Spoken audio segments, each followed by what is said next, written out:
E agora a gente vai entrar em matrizes. Bem, quem entendeu o vetor provavelmente vai entender matriz.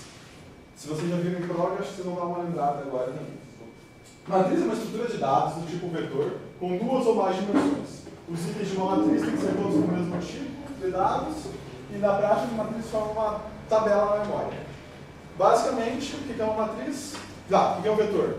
É uma linha de valores. Uma matriz é um quadrado de valores. Ou qualquer coisa maior que isso. Uma matriz também pode ser um cubo de valores, um hipercubo de valores. Tem mais do que isso que a gente não sabe explicar, mas dá para fazer na programação. Então, não necessariamente a gente consegue imaginar como é que esses dados são distribuídos, mas a gente consegue programar eles. Na prática, não vai formar um cubo de dados dentro do computador. Ele vai organizar isso numa tabela ordenada, na qual cada certo intervalo dessa tabela equivale a uma linha desse cubo, ou uma parte desse cubo. Por exemplo, se fosse em 3 dimensões. Então, por exemplo, como é que a gente declara uma matriz? Bem parecido com o vetor, a gente primeiro diz o tipo da matriz, o nome que ela vai ter, depois a quantidade de linhas e a quantidade de colunas. Essa quantidade de linhas e quantidade de colunas é subjetivo, porque só vai depender de como a gente interpreta esses dados. Então, se eu quisesse colocar a quantidade de colunas depois de linhas, ia dar na mesma, contanto que no programa inteiro eu tratasse como colunas e linhas. Então, isso só depende do jeito que a gente trata os dados, não necessariamente de como o computador escolhe eles. Por padrão, a gente usa a quantidade de linhas e a quantidade de colunas depois, por causa da seguinte organização. Então, ó, o que a gente costuma imaginar? A gente costuma ler as coisas linha, pula linha, linha inteira, pula linha. A gente costuma ler as coisas assim, certo? Então, para a gente, todos os dados de uma linha estão juntos e depois vem os dados da outra linha. O primeiro número vai dizer quantos conjuntos de dados existem. E o segundo número vai dizer quantos números tem em cada conjunto desses. Então, para a gente imaginar melhor, é como se fossem as linhas e as colunas. Então, eu tenho 3 conjuntos de dados, que são esses 3 colchetes, cada conjunto de dados com 3 valores. Então, 1, 2, 3, 4, 5, 6, 7, 8, 9. Na memória, quando você declara a matriz exatamente desse jeito, ele vai guardar os valores dessa maneira. Então, não sei se dá para ver, porque o projetor está meio ruimzinho, mas tem 3 cores diferentes aqui. Então, aqui é o primeiro conjunto, aqui é o segundo conjunto, aqui é o terceiro conjunto. No primeiro conjunto tem 1, 2, 3, no segundo 4, 5, 6, no terceiro 7, 8, 9. Então, são 3 vetores. Então, a gente pode interpretar essa matriz como um vetor de vetores. Então, se a gente for lá e disser que a matriz na posição 2, 3 é igual a 0, a gente está fazendo, bem, no segundo conjunto de dados, o terceiro, desculpa, aqui era a matriz 1, 2, né? No segundo conjunto de dados, o terceiro elemento é 0. Então, no segundo conjunto de dados, o terceiro elemento é 0. Aqui está um pequeno erro, deixa eu arrumar isso rapidinho, que aqui não é 2, 3, é 1, 2. Porque sempre os elementos de matriz vão até ela menos 1. Lembram por quê? Porque começa em 0, exatamente. Os elementos de matriz vão até ela menos 1 porque começa em 0. Eu acho que esse erro vai ficar recorrente, porque nos outros slides vai estar igual. Está recorrente aqui, mas não importa. Então só interpretar a demonstração.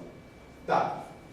Na prática, a matriz, assim como o ponteiro, assim como o vetor, é um ponteiro com espaço da memória e a gente manipula ele com colchetes. Então, se a gente pegar um ponteiro que aponta para o tipo inteiro, que é o tipo da matriz, e esse ponteiro igualar ao endereço de memória da matriz em si, o que o ponteiro vai receber? Vai receber 5. O que é o 5? O primeiro local da memória daquela matriz. Mesma coisa que o vetor. Se a gente guardar esse vetor como um ponteiro, ele vai guardar o primeiro local de memória daquele vetor. E daí, se a gente quer acessar alguma coisa, a gente acessa vetorialmente, então, sequencialmente.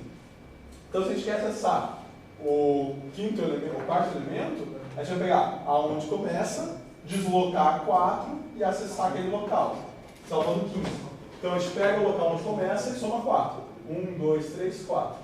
Guarda 15. Lembrando que a gente somou 4, beleza. Tratamos como um vetor, mas isso não deixou de ser matriz. Então, se a gente quiser ler o que está escrito no conjunto 2, linha 2, então seria matriz 1, 1 e aparecer 15. Então, a gente pode tentar o máximo de uma matriz tanto de um jeito quanto de outro. Esse jeito aqui vai se tornar um pouco mais útil depois que tiver a alocação dinâmica, mas por enquanto, como é tudo estático, desse jeito aqui é o melhor jeito possível de tratar a matriz, que é mais fácil para a gente interpretar. Então, agora, exercício 7. Matriz é bem rapidinho, porque é igualzinho ao vetor. Vamos lá. Revisão de matemática. A gente tem um sistema de equações, digamos que... Vocês estão fazendo circuitos? Sim. Legal. Então, a gente tem lá aquele método do Lima, lá, o método qualquer que seja, método das malhas. O que acontece? A gente acha duas equações, certo? Digamos que tenha só duas malhas. Então, a gente consegue duas equações, no qual V vezes R mais V vezes R igual a V, e você tem que achar quais são os... Desculpa, V vezes R não, V vezes I, né? Igual a V, você tem que achar quais são os Is.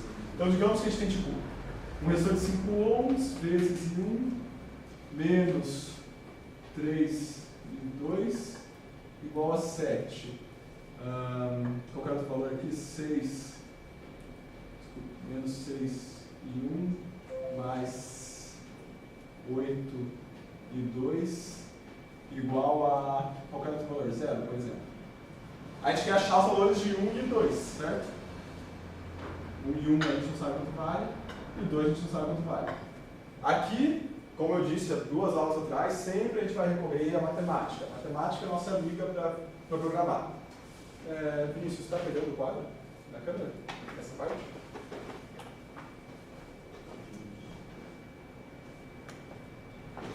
Dá uma ajustadinha. Tá. Então, um sistema de equações é uma coisa meio difícil de a gente entrar como dados com um programa. Até porque você tem que digitar 5 e 1 menos 3 e 2. Isso aí é entrar como um conjunto de caracteres no teu programa. Você tem que pegar esse conjunto de caracteres, separar onde tem os sinais, interpretar o que é letra, o que é número, separar todos os números que estão juntos e formar um número inteiro. Muito trabalho.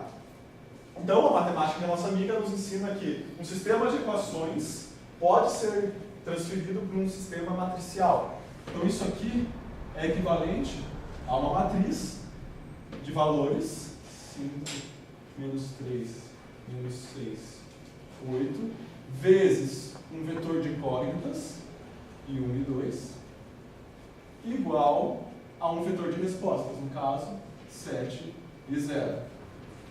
Se tem alguma dúvida se isso é verdadeiro ou não, vamos fazer multiplicação de matrizes. Como é que faz a multiplicação de matrizes? Soma esse vezes esse mais esse vezes esse, certo? Então vamos lá. 5 e 1, menos 3 e 2, isso é um vetor. 6 menos 6 e 1, mais 8 e 2. Isso tem que ser igual a 7 e 0. Pela álgebra matricial, uma matriz só é igual a outra se todos os elementos delas forem iguais. Então daqui a gente tira que 5 e 1 menos 3 e 2 é igual a 7, e menos 6 e 1 mais 8 e 2 igual a 0. Portanto, a gente chegou naquela equação inicial. Com essa multiplicação de matrizes, a gente prova que essa matriz é igual a esse sistema de equações. Bem, isso aqui é muito mais fácil de você entrar no computador do que isso aqui, certo? Então, a gente vai começar a tratar dados em forma de matriz. Como a gente acabou de ver, são matrizes e vetores, então são coisas que a gente já viu. Então, olha, faça um programa que serve matriz 2×2, de valores do tipo double, então são valores com vírgula, valores reais. Um vetor de variáveis 2×1, então, vetor de... Desculpa, uma matriz de 2×2, então 2×2. Um vetor 2×1, do tipo char, então só vai conter uma letra, que vai ser a letra da incógnita. E um vetor de respostas, também 2×1 também, e também do tipo double, que são as respostas. E daí eu peço que vocês imprimirem os valores das duas variáveis. Dicas: vocês podem conhecer algum jeito melhor de resolver um sistema de equações matriciais, mas eu acho muito bom de programar usando escalonamento e Cramer. Vocês sabem o que é escalonamento e Cramer? Então, podem fazer de outro jeito. Qualquer jeito que vocês encontrem para resolver um sistema matricial, podem fazer. Qualquer dúvida, é só perguntar. Podem começar. Alguma dúvida? Então, beleza. Tá. Você vai responder a questão. Você nunca sabe como esse programa vai rodar. Beleza. Então, o que o programa que eu fiz está fazendo? Bibliotecas, defines. Lembra de define? O que define faz? Define. Uma constante no compilador, que é trocada antes de compilar. Então é só um jeito de organizar o código, não influenciando o tamanho do programa. Então, aqui são os caracteres bonitinhos que a gente já falou para vocês, por exemplo, se quiser fazer um epacento e tal. Aqui, no caso, eu usei para desenhar aquela janela bonitinha, né? Essa aqui. Para fazer esse bonitinho aqui e tal, são esses caracteres especiais que estão definidos ali. Ok? Então, o que tem no meu programa? Tem uma matriz de valores do tipo float. No caso, eu não usei double porque ia ficar pequenininho. Um vetor de variáveis. No caso, eu usei uma matriz de variáveis. Eu queria ver se alguém de vocês ia ter essa ideia, ninguém teve. No caso, a minha variável não precisa ter só uma letra. Eu posso chamar de I1, I2, I3, eu posso chamar do que eu quiser, contanto que tenha até 4 caracteres, até 3 caracteres, né? Porque o último ninguém considera barra zero. Então, tenho duas variáveis de até 3 caracteres cada um.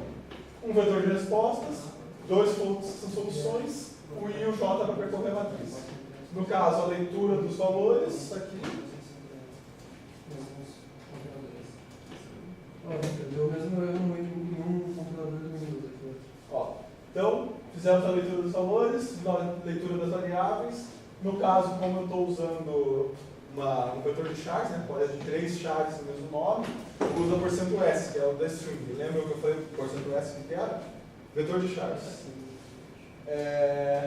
Beleza, daí faz as respostas, beleza, imprime a matriz inteira, esse print gigantesco, e a solução.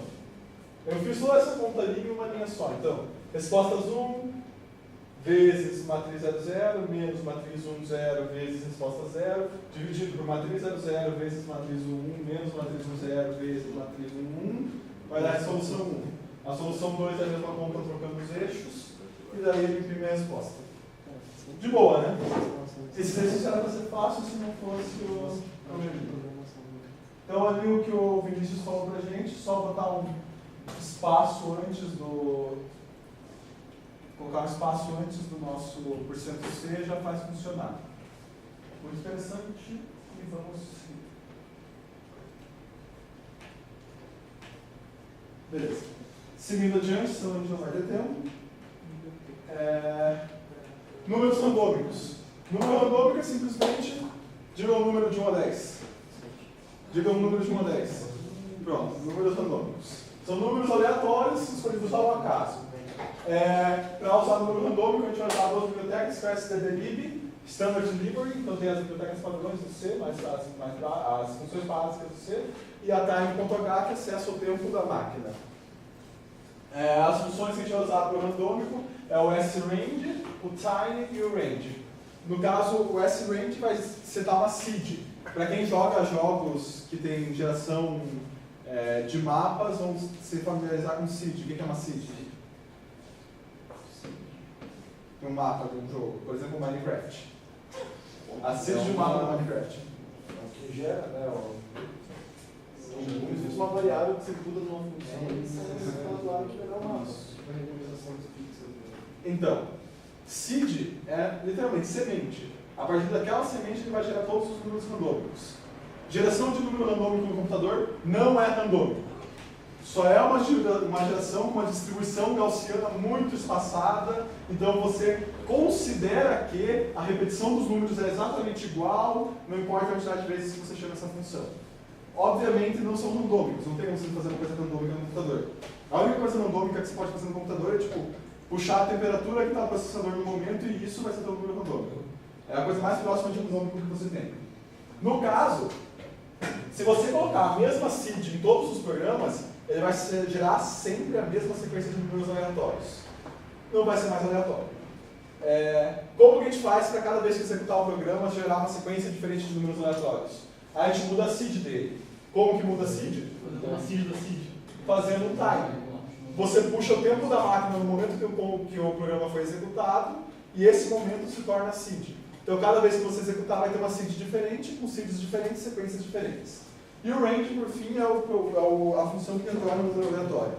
Então, ali o programa é bem simples. Quando ele puxa o tempo, ele puxa segundos, milésimos, ele puxa? Ele puxa a quantidade de milésimos de segundos que se passaram desde o dia 1º de junho de 1970. É um número gigantesco. Então, bem aleatório. É bem aleatório. Cada vez que você executar, vai dar uma coisa diferente. Beleza, então a gente seta a seed dos nossos números randômicos como time. No caso, a gente dá o parâmetro null, que a gente não quer mudar nada nele, a gente quer só o tempo puro. Então ele vai retornar o tempo da máquina. Esse tempo se tornou a seed dos números randômicos a partir de em diante. E daí a gente simplesmente imprime, a gente usa números randômicos. Eu posso igualar A igual a range. No caso, só estou imprimindo os números para mostrar que são 3 números diferentes. Dica, vocês fizeram um programa que gera um mapa procedural.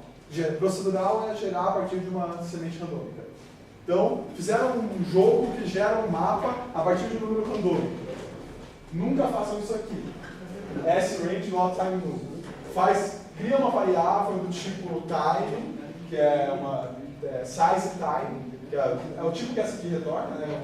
É um long int. Então é um número com 64 bits. É gigantesco, cabe muita coisa lá dentro. E daí vocês salvam esse time null naquela variável e usam aquela variável como srange. Alguém chutou por quê?